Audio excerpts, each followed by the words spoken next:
good morning mga kuya, no? So, mayroon na naman tayong panibagong estudyante ngayon. Isang automatic na sasakyan ang aming aaralin.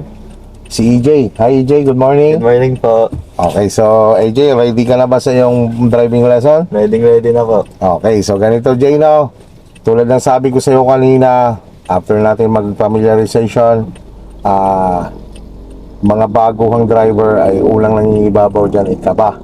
Labanan mo lang yon. Lakas loob, lakasan ang pakiramdam para gumana yung pagiging alerto. And then, ang isang maingat na driver, lalo-lalo na sa automatic na sasakyan, alam mo dapat kung kailan mo pipigain yung gas, hindi dapat pinipiga na sobra, no?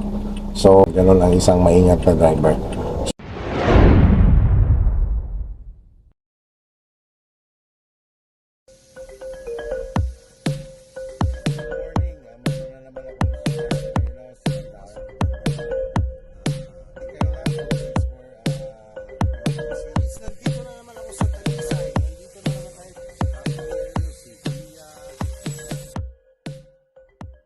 So ngayon tatakbo na tayo dito, no? Dito muna tayo.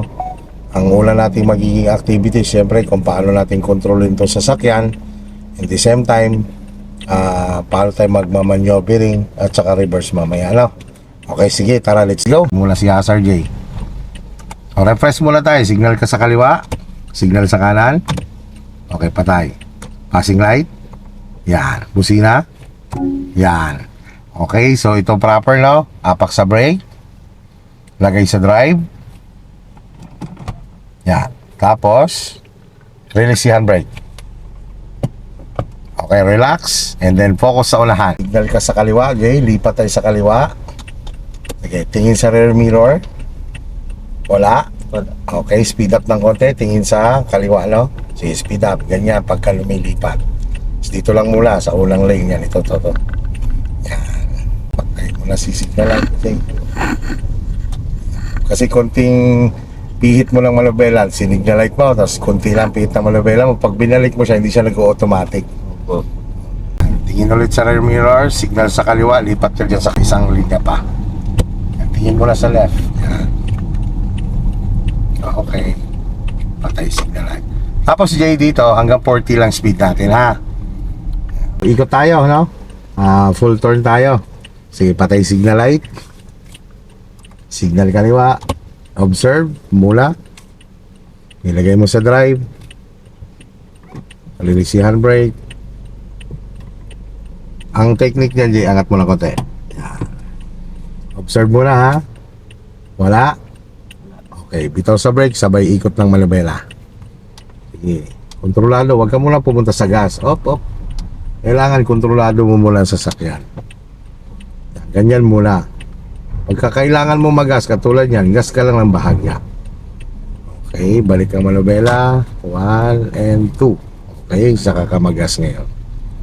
So take note, ha, laging 40. Jay, tara, ikot lang ulit tayo. Then yon, pagsisignal nga, control ng sakyan, tuloy-tuloy ang manubela. Sige, hanggang maisagad mo. Yan, di ba, kita mo yung sitwasyon na yan, pwede ka magas bahagya. Yan. Balik. 1 and 2. Kaya kami ka na ulit sa kanan. Kunti lang. Huwag mo lang kaya. Sa pag naglilipat ka ng linya, kunti lang talaga. Hindi ang katulad ng lumiliko ka sa kanto. Sige, speed up. Pagka nag-overtake ka, yung konti lang din. Nandito po kami sa Barangay Talisay, no? Kung saan kami laging nagpa-practice or nagtuturo ng driving. Slow down ka, pagka ganyan, kita mo, malayo pa lang, mayroon ng harang sa harapan natin. So sabi nga nila, ang e-bike daw ngayon, ang hari ng kalsada. Para sa akin kasi, tulad nga lang sabi ko sa'yo, di ba? Tayo ang mag-a-adjust sa mga kapwa natin motorista na hindi nila alam kung paano ang paggamit ng kalsada or tamang paggamit ng kalsada. Kasi pagka ipinipilit lagi natin na mali sila, pagkuhan pa yan, pagmumulan pa lang kuhan yan. Yan, tingnan mo, signal ikaw sa right. Yan, tingin sa right. Huwag kang mamemray, no? Huwag kang magpo-full stop. Yan. Gas lang, ikaw lang konti. Tapos konting ikot lang ng manubela. Konti lang. Pakanan ha, pakanan. Sige, pihit na manubela pakanan. Kanan, konti. Para lumipat. Yan, ba konti lang. O, lalay ka na sa brake. O, balik. Okay. Sige, try mo pa ng isa. Na ikaw na lang ha. Sige, tuloy-tuloy. Kailangan mas madala mo kaagad, maiharap mo kaagad ang sasakyan mo sa lane na gusto mo. Pagka full U-turn kasi, Jay, ang management ng manobela dyan ay kailangan naka full turn ka.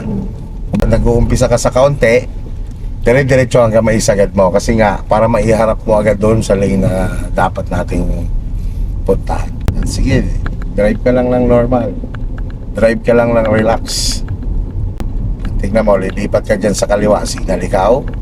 Tingin, wala? Wala. O sige, gas up ka. Konti lang. Basta't pag lumilipat ka, kailangan kasi, Jay, hindi yung tipong bibiglain mo agad. Kailangan gradual. Kumbaga, para bang galing ka dito, gradual mo lang talaga siyang ililipat. Hindi yung lilipat ka kaagad.